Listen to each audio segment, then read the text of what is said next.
बोलिए राजा रामचंद्र की जय। हमारे शास्त्रों में ऐसा वर्णन मिलता है, हमारे संतों को देख करके ऐसा ज्ञान प्राप्त होता है कि जो भी व्यक्ति इस संसार के इस भवसागर से पार होना चाहता है, जो यहाँ फंसना नहीं चाहता, यहाँ से पार होकर के अपने को मुक्ति प्रदान करना चाहता है, मुक्ति चाहता है, मोक्ष चाहता है, उसे भगवान राम की शरण में जाना चाहिए। भगवान राम के शरण में जाकर के भगवान के नाम का स्मरण करके, भगवान के नाम का चिंतन करके, भगवान के रूप का चिंतन करके, उनकी कथाओं का स्मरण करके और भगवत भक्ति में डूबकर व्यक्ति निश्चित तौर पर इस भवसागर से पार हो सकता है। विशेष करके इस कलयुग में जो भी व्यक्ति केवल राम के नाम का सहारा लेकर के, राम के नाम का स्मरण करके, राम के नाम का जप करके अपना समय बिताता है, राम के नाम में पूर्ण विश्वास रख करके जो भगवान के नाम को जपता है, उसके सारे पाप नष्ट हो जाते हैं। वह निश्चित तौर पर अंत में वैकुंठ का वासी बनता है। राम के नाम की महिमा का तो वर्णन हमारे शास्त्रों में विस्तार से बताया गया है। उल्टा नाम जपत जग जाना, वाल्मीक भय ब्रह्म समाना। कहते हैं जो व्यक्ति राम नाम को नहीं जप सकता था, राम राम नहीं कह सकता था, जो राम राम के स्थान पर मरा मरा कहता था, उल्टा जप करता था, फिर भी राम के नाम के प्रभाव के कारण मरा मरा मरा कहते कहते वो राम राम हो जाता था। उसके प्रभाव से वह व्यक्ति आज पूरे संसार में विख्यात है, प्रसिद्ध है, जिसे लोग वाल्मीकि के नाम से जानते हैं। नाम के महिमा, नाम का प्रभाव इतना ज़्यादा है कि गोस्वामी तुलसीदास जी राम के प्रभाव के कारण ही, नाम के प्रभाव के कारण ही, भगवान श्री राम के अनन्य भक्त होने के नाते ही आज पूरे विश्व में प्रसिद्ध हैं। नहीं तो तुलसी को केवल तुलसी घास के नाम से ही लोग जानते थे। तुलसी तुलसी सब कहें और तुलसी बन की घास, नाम प्रभु का ही जपे और तुलसी भय तुलसीदास। नाम का प्रभाव इतना अधिक है, इतना प्रभावशाली है कि आज तुलसी जी तुलसीदास के नाम से प्रसिद्ध हैं। कहते हैं राम नाम मनि दीप धरु, जीह दे हरिद्वार। तुलसी भीतर बाहरों जो चाहस उजियार। तुलसीदास जी कहते हैं यदि व्यक्ति भीतर और बाहर दोनों ओर उजाला चाहता है, अर्थात अंदर से और बाहर से, अध्यात्म और शरीर, अर्थात जो मुख रूपी द्वार की जीव रूपी देहरी पर राम नाम रूपी मणि दीप को रखता है, अर्थात जपता है, उसके सारे पाप नष्ट हो जाते हैं, उसके जीवन में प्रकाश छा जाता है, उसका भविष्य उत्तम हो जाता है। नाम जी है जपि जागहि जोगी, बिरत बिरंच प्रपंच वियोगी। ब्रह्म सुख ही अनुभव ही अनूपा, अकथ अनामय नाम न रूपा। ब्रह्मा के बनाए हुए इस प्रपंच दृश्य जगत से भली भांति छूटे हुए वैराग्यवान मुक्त योगी पुरुष इस नाम को ही जीभ से जपते हैं, अपने जिह्वा से जपते रहते हैं और जागते हैं, और नाम तथा रूप से रहित अनुपम अनिर्वचनीय अनामय ब्रह्म सुख का अनुभव करते हैं।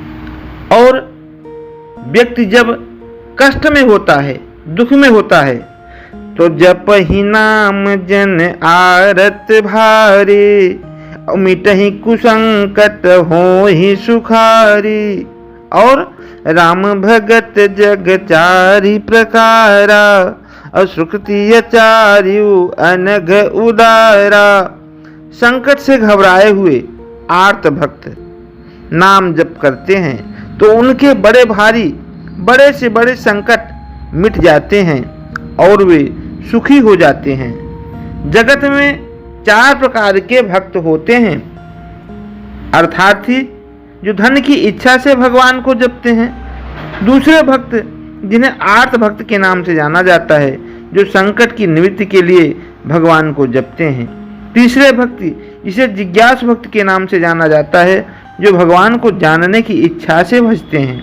और चौथे ज्ञानी भक्त होते हैं, ज्ञानी पुरुष होते हैं, जो भगवान को तत्व से जानकर स्वाभाविक ही प्रेम से भजने वाले हैं, राम को भजते हैं, राम भक्त हैं और चारों ही पुण्यात्मा, पाप रहित और उदार हैं। कहते हैं जो भी व्यक्ति भगवान के नाम का स्मरण करता है, प्रभु प्रसन्न होते हैं।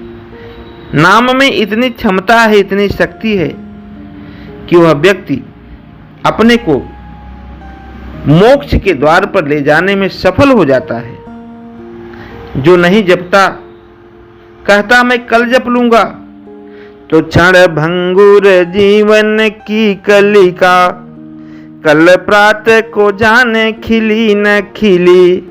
मलयागिरी की सूच शीतल मंद सुगंध समीर मिली न मिली।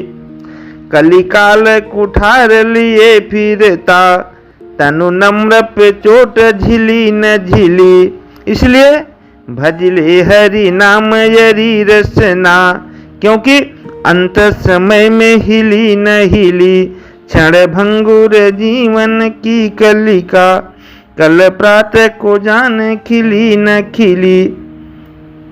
जो लोग कहते हैं अभी समय घूमने का है, खाने का है, आराम करने का है, समय आने पर भगवान के नाम का जप कर लूँगा, भगवान के नाम का गुणगान कर लूँगा, तो वे नहीं जानते कि यह जीवन, यह शरीर क्षण भंगुर है। कौन जानता है कल प्रातः काल में यह फिर से प्राणवायु को लेगा। कौन जानता है कि कल का समय फिर से हमारे जीवन में रहेगा, क्योंकि इस कलयुग में कुछ भी पता नहीं कब किसके साथ क्या हो जाए, अंत कब हो जाए, समापन कब हो जाए। इसलिए जो मौका मिला है उस मौके में भगवान के नाम को जपना चाहिए, नहीं तो अपने हाथ में कुछ भी मिलने वाला नहीं, कुछ भी होने वाला नहीं। इसलिए कीर्तन को, भगवान के नाम का स्मरण करते रहना चाहिए। लोग कहते हैं कि जीवन लंबा है, कर लेंगे, पढ़ लेंगे।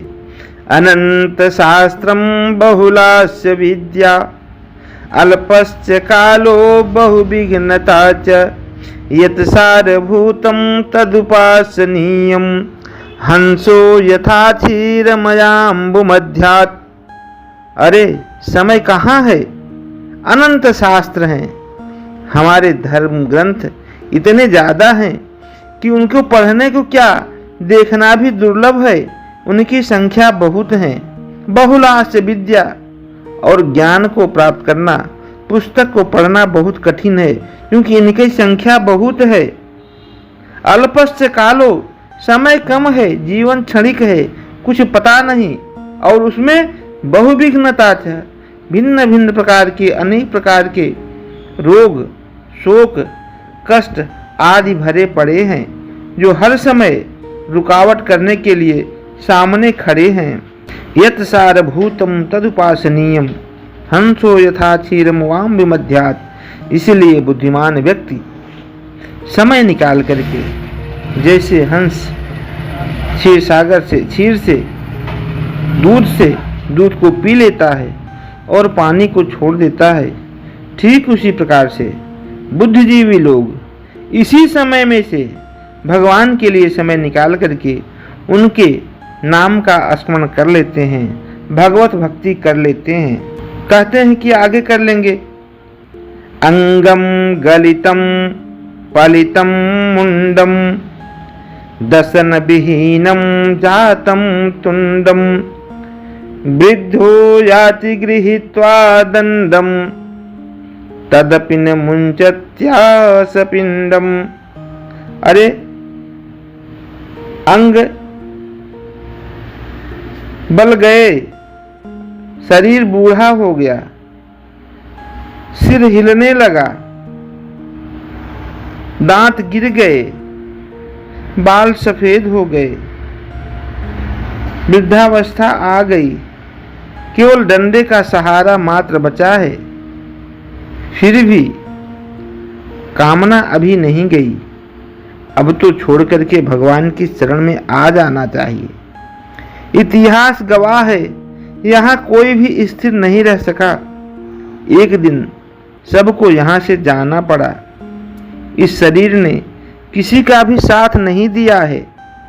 इस देह ने साथ दिया किसका, अति को कर के अभिमानी गए, धनवान गए, बलवान गए, अपनी बस छोड़ निशानी गए, सब वैभव के तज कोष गए, नृप छोड़ भरी राजधानी गए, तुम धर्म धरोहर को धर लो, कहते कहते सब ज्ञानी गए, कहते कहते सब ज्ञानी गए। इस संसार में बड़े बड़े राजा महाराजा आए, ज्ञानी पुरुष आए, अभिमानी आए, धनवान आए, बलवान आए, बड़े बड़े राजा आए, सबको शरीर को छोड़ करके जाना पड़ा। यहाँ किसी ने अपना स्थान फिक्स नहीं कर पाया, सबको एक न एक दिन अपने शरीर को यहाँ से जाना ही पड़ा। बहुत ही सौभाग्यशाली वे रहे जो यहाँ रह करके भगवान के नाम का स्मरण करते हुए अपने समय को बिता दिया। नहीं तो हाथी के दांत के खिलौना बने भांति भांति, और मृगा की खाल यति जति मन भाई है, और गैंडा की खाल को बांधत सिपाही सूर, और बकरे की खाल कछु पानी भर लाई है।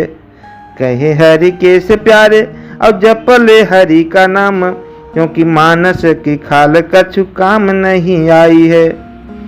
अगर भगवान के नाम का सहारा नहीं लिया, भगवान के नाम को नहीं जपा, सत्कर्म नहीं किया, धर्मार्थ नहीं किया, तो हाथी के दांत के खिलौना बने भांति भांति। हाथी का दांत उसके ना रहने पर उसका खिलौना बनता है। मृगा की खाल को संत महात्मा अपने पास रखते हैं। गैंडा की खाल को सिपाही लोग ढाल के रूप में अपने पास रखते हैं। अन्य पशुओं की खाल को पानी भरने के रूप में या अन्य जरूरत वाली जगहों पर जूता आदि में प्रयोग कर लेते हैं। लेकिन ऐसा कहा गया है कि मनुष्य जब यहाँ से जाएगा तो उसकी खाल भी किसी काम में नहीं आएगी। इसलिए हर व्यक्ति को यहाँ रह करके भगवान के नाम का स्मरण तो करते ही रहना चाहिए, और भगवान के नाम का स्मरण करके उसे यहीं पर सब कुछ छोड़ने से पहले अपने को भगवान की शरण में प्रस्तुत कर देना चाहिए।